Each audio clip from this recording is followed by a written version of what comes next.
The World Wrestling Federation, for over 80 years the revolutionary force in sports entertainment, thus meaning that there has been a countless number of video games created that feature the promotion. When it comes to the greatest titles featuring this license, it is easy to turn our attention to the very late 90s and the dawn of the 21st century, as the Nintendo 64 featured WrestleMania 2000 and No Mercy, whereas the Sony systems would feature the critically acclaimed SmackDown series, thus meaning that many people regard this time period as the golden era of WWF wrestling games. Despite this though, there are still further great WWF games that came out many years before all of these. So today we are going to be focusing in on the first really strong effort ever produced. This will include looking at the title's history, discussing what made this one so special, and what separates it from the pack, allowing the game to stand head and shoulders above what came before it. This, ladies and gentlemen, is the mad story of WWF Superstars, the first truly brilliant WWF game. Yeah! The year is 1989. Professional wrestling is having one of its hottest and most popular runs of all time. We are just 2 years removed from when Hulk Hogan slammed Andre the Giant at WrestleMania 3. And since then, the WWF has somewhat managed to maintain its popularity too. The company were continuing to put out entertaining stuff.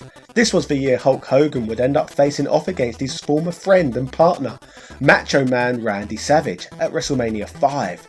This was the culmination of an epic feud that would see the Mega Powers explode, which basically consisted of the paranoid champion Savage and his partner Hogan getting into a heated argument, with Savage declaring that Hogan was an inferior wrestler to him and that he wanted to steal his wife and manager, Miss Elizabeth too.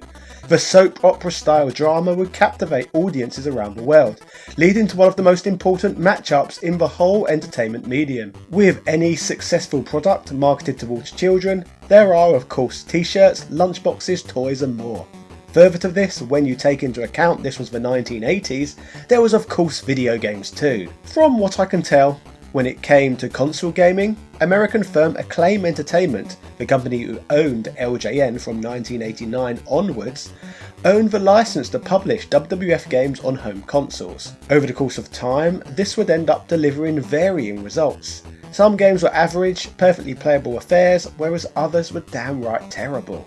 There was no consistency really, which obviously was partially down to the fact that the company would chop and change which Western development house they would allow to create each instalment. There were even a couple of games developed by Rare in their pre-Silicon graphics era, which at the very least offered fantastic music composed by David Wise, the man behind the legendary soundtrack of Donkey Kong Country, and more recently, the Yooka-Laylee games. We may look at these NES games in more detail in the future, but the more interesting WWF video game stuff was happening away from console gaming. Away from the LJN Acclaim stranglehold, Europe had its own home computer WWF exclusives, known as WrestleMania and European Rampage, that were both published by Ocean, which whilst visually looked a lot more impressive than what Americans could experience on their weak 8-bit consoles, the gameplay was still nothing to shout about. The greatest WWF games from the Hulkamania era never came from the US or Europe, but instead Japan, and the games even saw worldwide release as they were developed for the arcade format, rather than the home, which meant they could coexist alongside LJN's console exclusives. It was common in the 1980s and 1990s for terrible American game publishers to release absolutely crap console games based off of popular film and television licenses. This is the reason it is common for great Japanese arcade games existing which seem like they inexplicably didn't make it home. Some games like Turtles in Time did make it home because Konami held the console and arcade rights to the Turtles franchise. But the likes of The Simpsons and X-Men remained trapped in the arcades due to LJN holding the licenses to both The Simpsons and X-Men games in the homes, meaning that home console gamers were stuck with absolute crap, even though much better games existed featuring the licenses. WWF Superstars, which we are looking at today, falls into the exact same category as both The Simpsons and X-Men. in that it was the greatest game to exist carrying a particular license, but LJN made its home release a complete impossibility.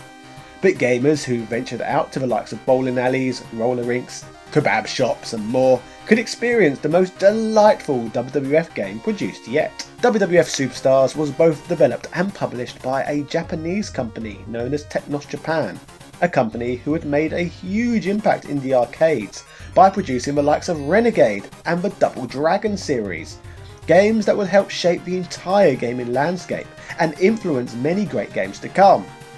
In this wrestling game's case, the project was led by Yoshihisa Kishimoto, the same man behind the brilliant games we just mentioned. When it comes to Technos, apart from publishing the first great beat-em-ups and arguably the first true fighting game too with Karate Champ, wrestling was a further combat genre the company would make huge strides in. Prior to WWF Superstars, the company had already made a ton of progress developing and releasing tag team wrestling, followed by Mat Mania, followed by the cheekily named Mania Challenge. But now, with WWF Superstars, Technos Japan finally had a wrestling game with the WWF license attached to it, meaning that this game was the most marketable yet. Back in 1989, Superstars was by far the flashiest WWF game ever created, and had far more bells and whistles than any game that was released on the NES, or hell, even the Super Nintendo or Mega Drive either. In this game, players pick two wrestlers and form a tag team, and embark on a quest to both win and defend the tag team championships. This thus means that every match is a tag team match, players, meaning that secretly over in WCW, Teddy Long was playing this game every single night. Holla holla holla! The lineup of playable wrestlers is a small one, which is to be expected in 1989, but a choice of 6 playable characters is not bad at all considering that this game was released in a pre-Street Fighter II world. Out of these 6 we have some who simply had to be included too. We have of course Hulk Hogan, the very face of professional wrestling itself. We have Randy Savage, Hulk Hogan's tag team partner and WrestleMania opponent that year, and we have the Ultimate Warrior, a man who would later go on to defeat Hogan at WrestleMania, who was quickly becoming one of the most loved competitors in the company. Further to this, we have Jim Duggan, a further firm fan favourite.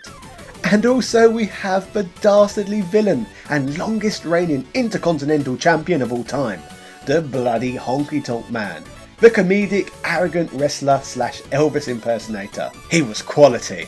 Finally, from the playable roster lineup, we have Big Boss Man, a character inspired by his previous career as a corrections officer. His memorable look made him a good pick for wrestling games at the time, but his in-ring career was pretty hot at the time too, attacking Hogan on television, leading to him and his tag team partner Akeem facing off against the Mega Powers. So all in all, the 6 playable wrestlers were 6 who made sense. The goal of the game is to take your team through a series of matches that take place in both New York City and Tokyo, 2 wrestling hubs of the 1980s, making the game more relatable to both Western and Japanese gamers alike. Gameplay in this title is simple and intuitive, just as it should be, and revolves around a basic grappling and attack system. Once a grapple is executed, players have the ability to toss their opponents, whip them against the ropes, or put them in a headlock to pull off character-specific moves.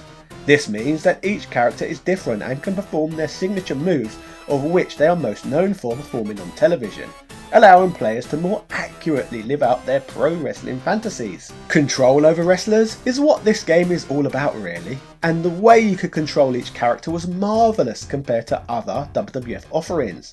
This arcade game allowed players to perform standing strikes, running attacks, running counter attacks, ground attacks, and even perform moves from atop a ring post. A referee is even present in the ring to add to the authenticity, however sadly he cannot be attacked or affected by the in-ring action, meaning that silly pro wrestling shenanigans are unfortunately not possible here. The game still offers a lot of freedom though. Wrestlers can even leave the ring and brawl around the outside, and the announcer's table can be picked up and swung around as a weapon, adding to the overall grappling experience. To add to the mayhem, both you and your opponent's tag team partners will join the brawl on the outside, bringing another element of chaotic fun to the game. In some cases, a partner will even walk off screen and return with a steel bloody chair to wield as a weapon, adding a further layer to the game. In scenarios where fights on the outside occur, wrestlers must return to the ring before the end of a 20 count, otherwise they can lose a bout by countout. Prior to even starting the game, the title shows some fully voiced scenes depicting the $1 Million Man, Ted DiBiase, Andre the Giant and Virgil, who are being interviewed by Mean Gene Okerlund, brother. These scenes are very cool to see, however sadly they are clearly not voiced by their real life counterparts. But what you gonna do? So let me tell you something, brother. The $1 Million Man, Ted DiBiase and Andre the Giant were a team from the 1980s that formed who were called themselves the Mega Bucks, who deliberately formed a team to go up against the Mega Powers, Hogan and Savage. Ooh yeah.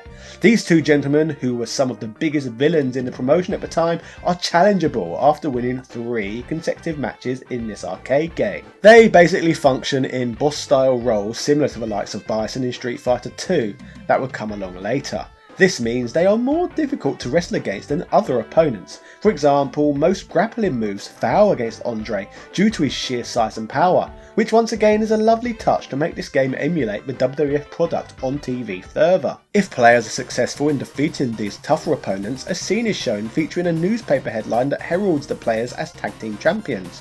From here though, the game is not truly over, as players must wrestle against each tag team all over again, including the Mega Bucks, to prove once and for all who the true tag team champions are. The game finally draws to a close when each team has been defeated in total twice. Speaking of these teams, whilst only 6 wrestlers are accessible to players in this arcade game, using cheats on MAME allows players to experience playing the game as both DiBiase and Andre. However, there are some caveats to this, such as the game thinking the player loses if they win by submission, along with some graphical errors too.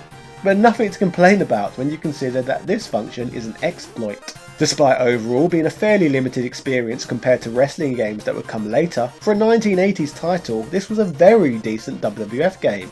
I suppose a good way to describe what can be found in this title is that it took some of the fun and some of the graphical style that could be found in the Double Dragon series and applied it to wrestling, which overall worked great. If you have watched some of my other recent videos, you will see that Capcom did the same thing when they released Saturday Night Slam Masters, emulating some of the graphics and gameplay found in Street Fighter 2.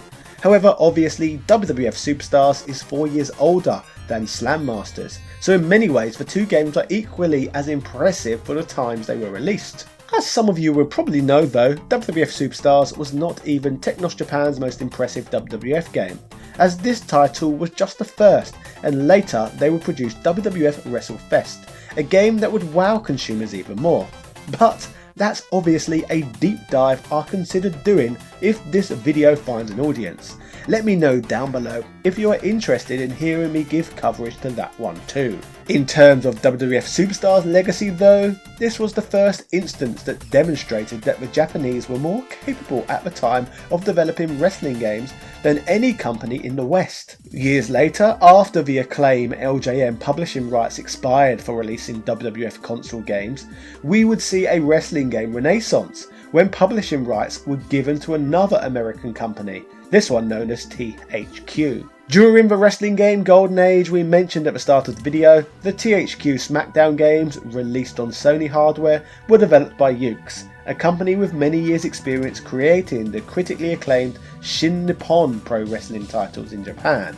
And the THQ Nintendo 64 games were developed by the Aki Corporation, a Japanese firm who had already developed some decent WCW titles and Virtual Pro Wrestling 64. It seems like the WWF would learn a lot through their dealings with both Acclaim's LJN and their experience with the Technos arcade game.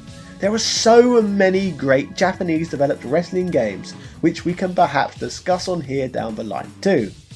God bless Japan.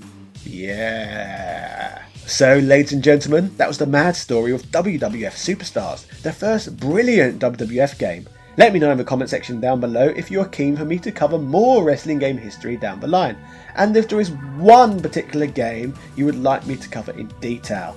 Please be sure to let me know. Today's video was chosen by a democratic process by the wonderful people who back this channel on Patreon, who have ensured that I can continue to run this channel full time even though the pandemic has resulted in advertising revenue no longer being a viable sole source of income. Your love for what I do has allowed me to continue what I love to do, meaning that I can continue to release multiple weekly in-depth videos. If you want to help choose what content I work on, want early access to all of my videos, want to chat to me and others on Discord, then consider backing the Top Hat Gaming Man channel on Patreon. Everyone's got a price. You have no idea how much I appreciate what you do for me. Speaking of Patreon backers, huge thank yous go out to Sebastian Bellers, Carl Johnson, Heyo, Paula Lopez, Joseph Rasmick, Doug Perkins, Rowan Dinched, Evan Balder, Philip Mampf, Cambo Rambo 82, A Murder of Crows, Azrael Warakai, Keith Ferguson, Joaquin Morella, Prince Knight, Michael Cullix, Ego, Jordan Durant, TOG Driver, Angel Light 85, Alethea Swanson, Timothy W. Haskins II, Nick Daniels, Princess Zana, Carlos Domingos, SpongeMat B, Glenny Glenn, Daniel Daly, Computer Man, House of the Ted, Gary Pinkett, ECU Professor, Instant Gratification Monkey, James Bishop, JB, Post DXL, Michael Hall, Barbara Kitty, Ron Stubb, Chesty LaRue, Langston Miller, Noob, Casey Wright, Zai, Brian Barry, Salagny, Chris Margarine, Stephen Lewis, Sarah Powell, Lamink Renee, Sarai H. Al Sarai, Marvin Araliga, Chris Cool, Punky Jewstone, Matthew Rindle, Adrian Hannington, Bernard NG, Marco Soto, Richard Stu Stewart, James McDonald, Jazzy Tay, Crazy Yarl, Master Jinx, Hans Christian, Time Lord Soundwave, Dan Van Dam, Adam Casting, Gregory Smoradrix, Scrick 67, Lewis Viant, John Bates, David Bow, Angry Little SOB, Mike Bruno, Andis Reinsbergs, Chris Fisk, Ivan M, Paul Elliott, Me Machine Dean, Antonio Rodriguez, Dan Barlow Jr., Craig Jenkins, Tom Elliott, Retroverse.com, Synth Spaces, and Andrew Bezansky. Thank you to everybody who bloody backs this channel. You are my blood. Yeah.